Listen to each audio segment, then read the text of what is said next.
Happy Friday. Welcome to the Morning Show After Show, where we connect the dots the morning after. And we are so happy to be discussing episode 4 today, titled Kill the Fatted Calf. And as always, don't worry guys, because we are watching along with you, so there'll be no spoilers here. For those of you who might be new to the show, I'm Kevin Taft and I'm a member of the Hollywood Critics Association. I'm joined by my fellow members of the HCA. On my left, we have the delightful Morgan Rojas. And on my right, the lovely Kiyra Lynn. Hello. So Kiyra, what did you think of this episode? Oh my gosh, Kevin, there's so much to unpack and I cannot wait till we really get into it. I know. Morgan, what about you? Okay, so I have 2 words. Foo Fighters. Yeah. I don't really know anything that sang. How dare you? I know. Was it not my generation? Oh. I don't know. And we are loving the comments you guys actually are posting on our YouTube page and on our Twitter page. So keep it up, and maybe your comment will be featured. And I have 2 comments that I would love to read to you guys if you're ready. Bring it on. Okay, so the first one actually touches my heart. It says, since y'all talked about dogs being on the show, does that mean that you 3 would bring your dogs on the show in the future? Absolutely. Yeah? It was really funny because when I was interviewing Mark Duplass, my dog was actually scratching at the door, and I was like, sorry guys, let's just put that on hold. Let me open the door because she will continue to do that. And at the very end, and we completely cut this out, but he was like, it was great to talk to you. Now go play with your dog. So. So she What a good guy. I don't have a dog, but if anybody would like to give me one and a bigger apartment to house the dog. We can share mine, because mine, yeah, he needs a lot of activities and things to do. So I think being with new people would be great. What kind of dog do you have? I have a border terrier. His name is Ernest. Cute. Oh. I have a Chihuahua. Her name is Holiday. So maybe Ernest and Holiday can be I best love friends. it. Let's do it. Cool. Second comment says, the episode breakdowns on your show really keeps the viewer thinking. Keep up the great work. Oh, guys. We like that. Thank We you. do. Thank you. We appreciate that. And here's your reminder that while you're hanging out in the comment section, please don't forget to subscribe, like, and turn on that notification bell so you don't miss out on any of that amazing Hollywood Critics Association content. And we have a segment for fan mail where we talk about the fan mail that we received. And we got a question actually from Carly Schneer. Will we get further insight into Corey's backstory to learn more about his motivations and, most importantly, what is going on with him and Bradley, because the show's hinting at something. First of all, what are we going to call them? Because eventually. They're going to. So I came up with Cradley or Brory. Cordley? Cordley. Cordley? Cordley. You know, Cordley, Cradley, Brory. Well, Cradley is funny. Because, Chalix, there's Right. Cordley. Yes. It was funny because we were talking about this off camera. I kind of got a bit of a hint of something between them in season 1. Mm-hmm. And for me, I was like, oh, I would like to see that because, you'd want to get 2 beautiful people together, and that's Corey and Bradley. But I felt that was a little too obvious. Yeah. And so now we're kind of seeing it unravel and, play out. I mean, what do you guys think about it? I mean, especially during the Foo Fighters segment, because Bradley's dancing around and he's off to the side, and he's not just even looking at her like, look what I've done. She's doing the job right. There was like a little smirk and a little almost a sigh. Yeah. And I was like, oh, he's got it bad. I like it when she comes to his hotel room and he knows what she's there for. And she's trying to play it off, oh, I'm here to apologize. And he's like, no. No, give it, tell me what you're really here for. And then he basically calls her out no, you're not gonna moderate. And she's gets really frustrated. That whole exchange, it was definitely, you saw where that intimacy that Bradley had alluded to, that the 2 of them had gotten vulnerable during that time. And that's sort of an exchange where it was he knew her so well that he kept pushing her. What do you really, you call that challenging her, you call that an apology? Okay, well, if this is this is an apology. And then he just kept digging. And then to see her dig back and to see him give that wonderful monologue, where he does his choreisms and like the whole trust me, everything that I do is for your benefit and you absolutely need to trust me. That's where I was like, that whole backstory makes sense. We would like to thank you guys so much for that question. Don't forget, if you'd like to send us over a comment or a question for one of us, or have a question for a possible upcoming guest, please send those over to shows@HollywoodCriticsAssociation.com. Your question could be featured here or be answered by one of your favorite actors from the show. You guys, it really can happen, so please send that over. Speaking of guests, we are lucky today to have Desean Terry with us, Daniel Henderson. And with this episode, we have certainly seen a new side of Daniel. Hey, Desean, thank you for joining us today. Hey, I'm excited to be here. Thanks for having me. In this episode, Daniel tells Mia, quote, UBA often excuses the bad behavior of white folks and disadvantages people of color. It's true, and Mia admits it. Tell us about the dynamic between Mia and Daniel, and have you experienced anything like that in your own work life? Yeah, one of the exciting things for me this season is that we will explore the Mia and Daniel relationship further.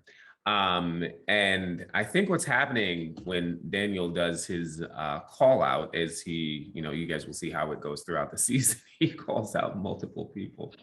But with Mia specifically, Daniel feels like he has an ally in Mia. I do think that they're friends.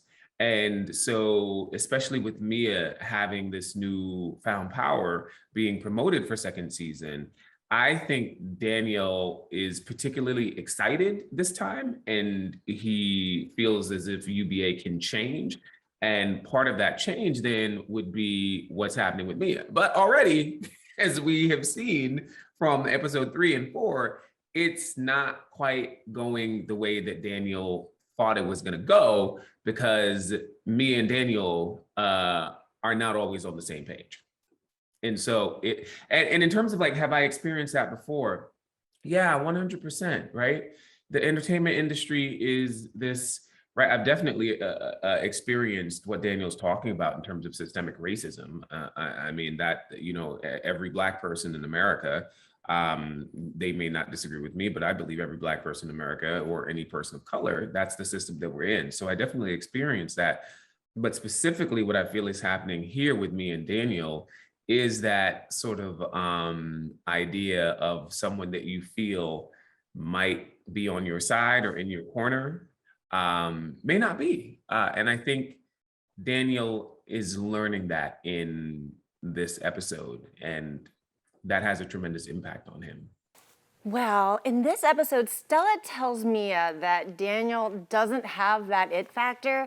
But do you, Desean, believe Stella, or are you on Daniel's side? Do you think that Daniel can level up to that quote unquote star that she's talking about? Well, here's the thing. And even Stella says this. Daniel has something. He's working with something, because he is on one of the top shows, and he has this coveted position in order to get there, right? And we're just talking logistically, just in terms of to be able to get there as a Black man, a gay Black man. I mean, the number of obstacles that Daniel has had to go through in order to get to achieve what his white counterparts. We can just say statistically that we can definitely say that Daniel is a talented and skilled journalist.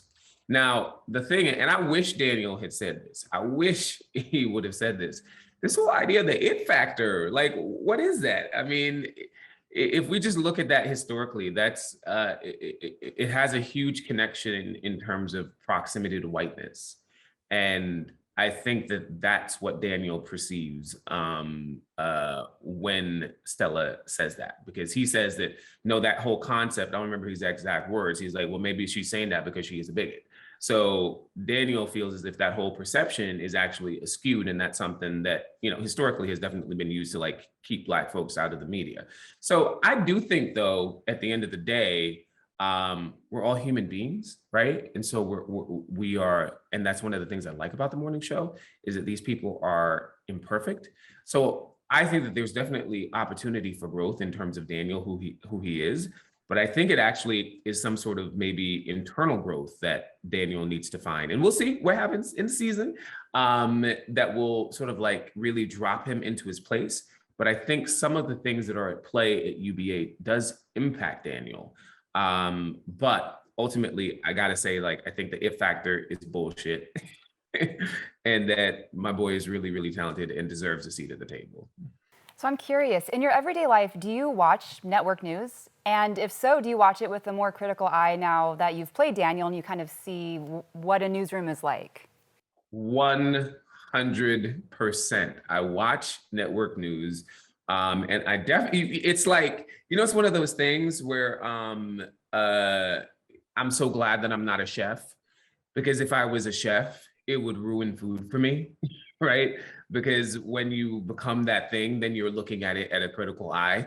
And yeah, for me, playing a journalist on television has made me now look at everything with a more circumspect, and I'm seeing through the entire thing, right?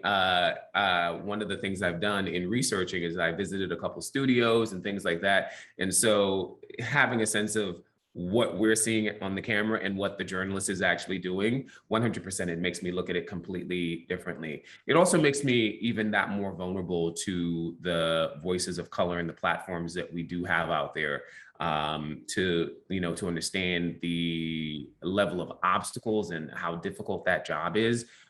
Any job in the media is hard, but as a person of color, to get that platform, it's made me more in touch with their journeys in general. So yeah, I have a different relationship with it now. So we're all kind of wondering what role the Black Lives Matter movement will have in the season, as it's kind of fast approaching that in that direction. What can you tell us about that? Well, we are pre-George Floyd, because we're at the top of the year, right? If we're looking back on it, so we're at the top of the year.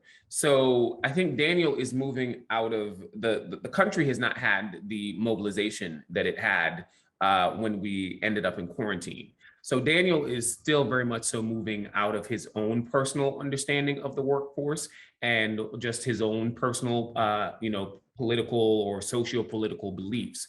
So I think technically we can't say that right now he's responding to Black Lives Matter. I think that for Daniel, Black lives do matter. And it was actually funny to me, just as a person living through 2020, a Black person living through 2020, I actually went back and I looked at a lot of the discourse that was happening before George Floyd.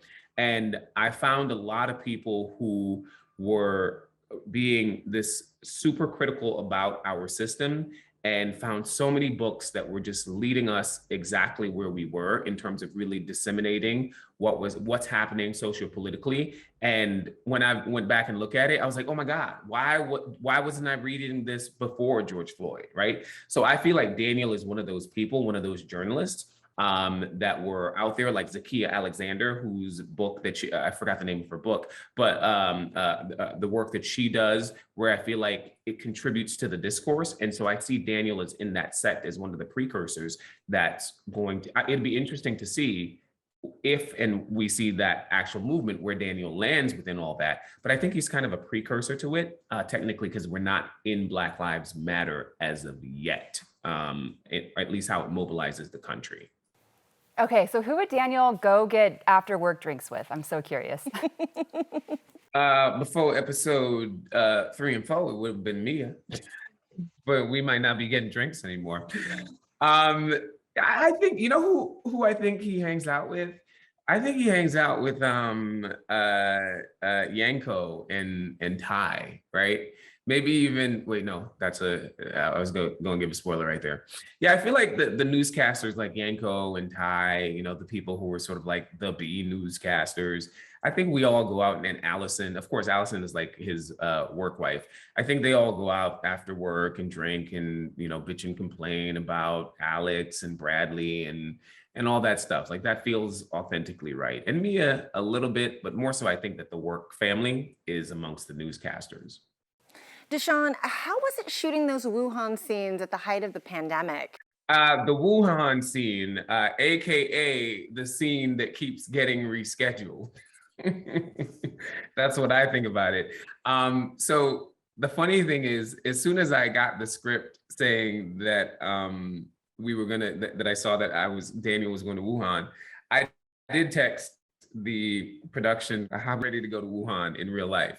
And they were like, no, we're doing everything in LA, and which was amazing. I was like, I don't know how you guys are gonna do this.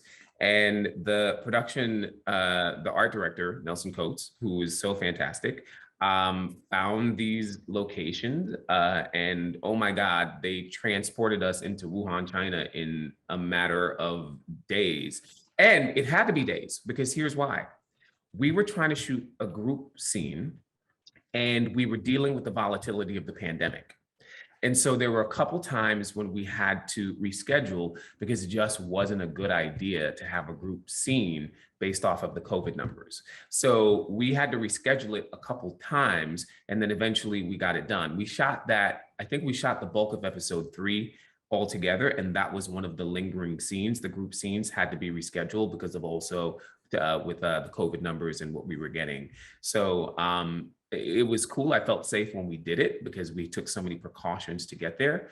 But it was impressive in terms of what we've done artistically, but also so eerie to think that this was the chaos that was happening in one city, and that we just ignored that because we wanted to just pretend like nothing was happening. And so that part of it was just very eerie and fun and exciting to do it, though, to take the journey.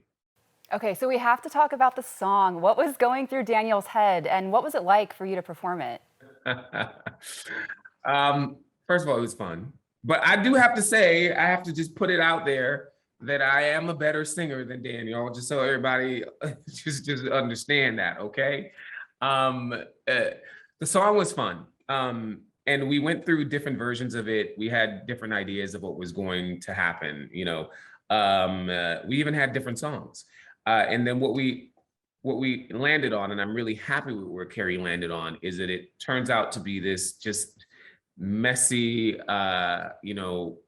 crazy moment. And that was fun. It's always fun to like play a train wreck. Now, in terms of what was going on in Daniel's head. So I think what happened is that Daniel has seen now Alex and Bradley and other people just take power, just usurp power, and they've been rewarded for it. So as miscalculated as his decision may have been at that moment, I think what happened is that Daniel is saying, if not playing by the rules is what's getting other people this attention, in a split moment decision, what he decided to do, okay, well, I'm just going to do the same thing because I've been playing by the rules and look where it's gotten me. And so he decides that he wasn't going to play by the rules in that moment. So it's a direct action to what he's seen happen at the network before. Thank you so much, Desean, for joining us today. We can't wait to see what happens with your character this season. It's coming to America. Thanks, Desean. Thanks, Desean. Yeah, so fun. Thank you, guys. The top trending topic this morning is, it's Alex Levy. Whoa! It's Alex Levy. Oh my gosh, I've arrived, guys. Yes, you can quit now. You can quit now. No, don't quit. I can. No, wait, I just got back. All right, the people are saying, thank goodness Alex Levy's home. Coffee doesn't taste right without her. That's Very true. nice. That's very It did sweet. taste different today. OMG, so great to see Alex and Bradley together. Bradley without Alex is like Rose without Jack. Oh my gosh, thank you. Yeah. Twitter user CRV Crab says, Alex Levy, modern day hero. Yeah. Hashtag feminist god. Okay, that's enough. I think we've heard enough of this. No. Okay, now let's jump into our other favorite part of the show, talking about some of our favorite moments from this week's episode. Kiyra, Yes, Mr. Taft. begin, please. Oh, Am I your teacher? Yeah. Yes, Mr. Taft. Yes, Mr. Taft. I said this a couple of episodes ago. I'm so happy that, they finally have an Asian American character on the cast, and we kind of get a little bit of Stella's backstory. She's definitely shown a little bit more prominent in this episode, and one of my favorite scenes, it doesn't necessarily have Stella in it, but it's when Alex is in the dressing room and she's kind of like going off. Alex feels that she doesn't want to be told what to do by this young woman with no 33. experience. Yeah, 33. Wow, what am I doing with my life? I'm 33. Like, geez. to be that accomplished, but it's kind of like, oh, she feels that Stella doesn't have enough life experience. There's our Alex. That's the Alex that I was waiting for. And here she finally makes her appearance. What do you guys think? Yeah, so I love a good music moment. So of course the Steve Carell Shut Up Your Face by Joe Dolce, I believe. Actually, interesting fact that I found out, that song was a multi-million-dollar selling song. Really? Fact. Well, Wikipedia fact. Fact. But like, fact, apparently. Yeah, crazy. But I loved that moment in that scene because it, for the first time, at least in my opinion, kind of humanized Mitch in a way that he wasn't being victim shamed like at the gelato place. He was actually being a little goofy and kind of lightening up a little bit. And not that we need to necessarily feel a lot of sympathy for him yet, because it is still a bit early. He still kind of has to prove himself.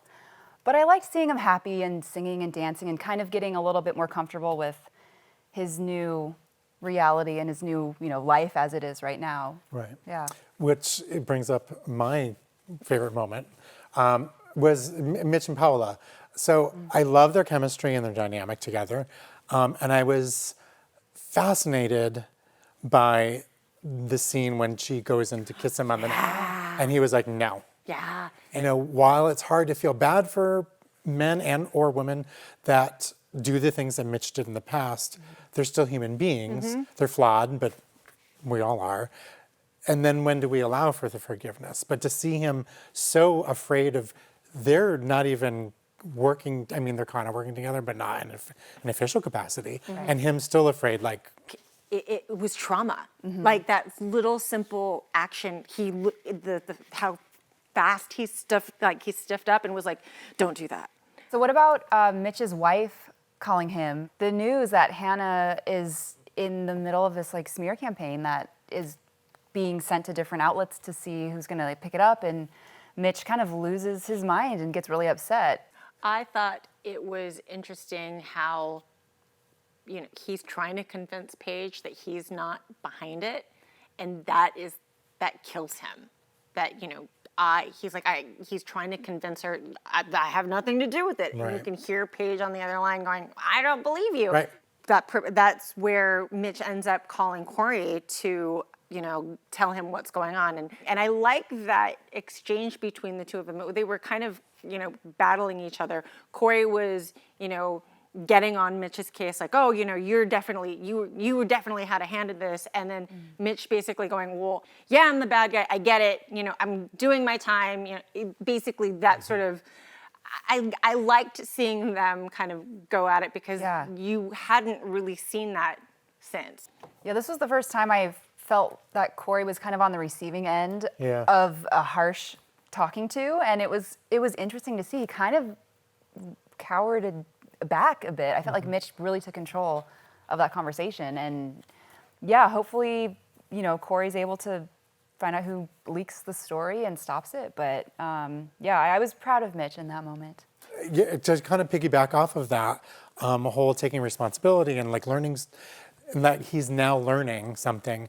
Then we have Yanko, who made the comment about the spirit animal. Now it's trending negatively towards him, and he doesn't want to apologize, and he's forced to, but it's kind of vague and half-hearted, and they're like, this isn't going to be helping anything. But, do we understand kind of his reasoning of why do I have to do this? And then it's like, I think his feeling is, am I doing it with malice or ill intent, or did I just make a slip? But at the same time, he's not learning that in this day and age, I can't say these things. Yeah. And he's just pushing against it, like Mitch was kind of pushing against what he did, and has now gone okay. There was actually another moment too with Bradley and Laura in bed. When it cuts to that, I was like, oh, okay. That wasn't just a fling. The kiss was more than just a distraction to not answer the question that Bradley didn't want to. I mean, who knows the scope of this relationship, but they're clearly, in some sort of relationship. There's a line too that I thought was pretty funny that Laura says, where she's talking about UBA and Bradley and Corey and the whole thing, and she goes, another streaming service, they should be illegal. And then, Agreed. right? We're all going broke. We thought cable was expensive. Jeez. Yeah, that made me laugh out loud. But I want to talk about that scene as well, because that scene, she lets on what happened during that hiatus, Yeah, finally. And I was like, oh, they're mixing this in. What are they gonna do with this? Interesting. I mean, it's also just interesting that she's not identifying herself. She's not putting herself into, I'm heterosexual, I'm fluid, whatever. She's just kind of, I am who I am. I do this, I do that. I'm a sexual person. And Laura's very, what are you? What aren't you? And then she seems a little irritated by it. Well, she's pushing the buttons. It's, when Laura tells her, I feel that, what was it? I feel that you're repressed. That obviously, ticks a button. Yep. If anything we know about Bradley is Bradley doesn't like other people coining what Bradley is. Yes. And even though it's clear that Bradley, is repressed from her reaction, she doesn't want anybody else to tell her what she is or is not. And her reaction, it was like, ooh, she's totally just hitting some buttons and putting the knife in and twisting it a little bit. I can see both their sides though, because you can see, Laura's she's a little older than her, and she's probably like, do I want to deal with a child who, in as far as the maturity of the sexuality portion of it. But at the same time, you're like, maybe she doesn't want to define it, and does she have to, and why do we feel like she must? So I see both their sides, and I just don't think it's going to match. Well, I feel that Laura was pushing those buttons because maybe she is entertaining a thought of, what if this could go somewhere, maybe she's thinking, well, if I'm going to get into this sort of relationship, I need to know who Bradley is when it comes to this portion of her life. Is she really straight? Is she going to keep, whereas right. Laura is out, everybody knows that she's out, and Bradley is still, dealing with that identity. And so I think if anything, I know in previous episodes, I was like, I don't necessarily trust Laura, but now we're really seeing who she is. She's laying it out. She can be really soft, but she's asking those hard questions because maybe she does want to pursue a real relationship with Bradley. Those are honest questions to be asking if, when you're going to get in bed with somebody, or, you're going to try to pursue a longer relationship. Yeah, and that would be sort of offensive. If I was Laura and Bradley says, oh, yeah, I'm not actually a lesbian. It's like, oh, then why are we, don't pretend I don't exist when it doesn't suit you. So that's, I see Laura's side for sure. To be able to trust Bradley and that she's going to be open and not try and hide this relationship is a big thing. For any sort of relationship, you don't want to hide the fact that you're in one, right? So that's going to be an interesting dynamic to track. At her age also, I mean, they haven't said what her age is, but she's probably like, you don't want to waste time. Yeah. And I wouldn't date a guy who was in the closet because it's like, I don't want to have to deal with that. I already did that. Yeah. Let's move on. And I think to your point, it's like she's trying to suss it out and be like, is this worth my time? This is going to sound so God. dumb. But Bradley breaks the vase. She breaks this vase, and Laura's like, you're going to have to pay for that. And then cut to Bradley apologizing, and she brings this Crate and Barrel bag, and she's like, it's a $300 gift card. I'm like, that vase was probably way more yeah. money than $300 from Crate and Barrel. I was like, and that was just my whole thought. I was like, oh my gosh, she threw this vase. What if this was What if this was like a $2,000 vase, and here she comes with her Crate and Barrel Was gift that like card. more offensive to give $300? I like Laura. As we are going, as we're progressing now, I'm, like I said before, I was kind of, that's kind of the Scorpio in me. I'm like, oh, I'm so suspicious of her. And then now it's like, okay. So now I'm just kind of waiting for her to turn. Me too. Because she's just gathering the information. Then Bradley's going to do something to piss her off, and she's going to be like, bleh, and all of it's going to come out. That's what I'm worried about. That could be a prediction right there. Prediction, sorry. That could be a prediction Jump to right the there. predictions. We're done. Good night. What are some more moments that you liked? Let's see. Well, I mean, to talk about Mitch again, I think the end where he gets the phone call that Paula's interviewee tested positive, and he's laying in bed like, oh, okay, well, there's a good chance that I have COVID. Right. Which, cliffhanger, but I'm.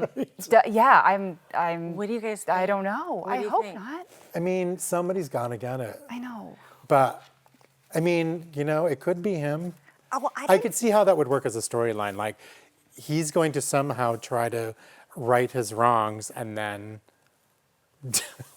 Then die. die, and no one's going to believe it.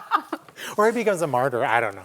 Well, if you think about it, we kind of have a crystal ball in terms of, what the timeline is regarding COVID and True. quarantine and and at that time, Italy was the hotbed. Yeah.